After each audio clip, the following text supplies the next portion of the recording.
انت بتقول دعيت وربنا ما استجابش؟ طب عمرك سألت نفسك هو انت فاهم الدعاء صح ولا فاكره صفقة؟ يعني تدعي ولازم تاخد اللي انت عايزه.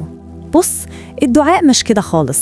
الدعاء تسليم، انك تقول يا رب انا ضعيف ومش شايف الصورة كاملة، فاختار لي الخير. مش كل حاجة انت عايزها بتكون خير ليك، ومش كل حاجة ربنا يمنعها عنك تبقى وحشة. أوقات بتدعي بحاجة ولو جاتلك كانت هتأذيك، فربنا يمنعها مش علشان ما استجابش، علشان يحميك.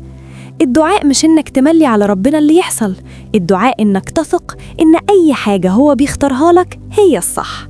في ناس أول ما تتأخر الإجابة تقول ربنا سابني.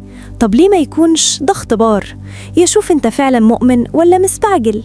الحقيقة إن ربنا مش محتاج دعائك. الدعاء بيأكد تسليمك ورضاك، بيخليك أقرب وأهدى وأقوى في إيمانك. فخلي دعائك دايما كده، يا رب اختار لي الخير حتى لو مش اللي أنا عايزه، علشان ساعات اللي انت بتطلبه بدموعك ممكن يكون هو سبب وجعك، وربنا لما منعه عنك كان بينقذك مش بيرفضك.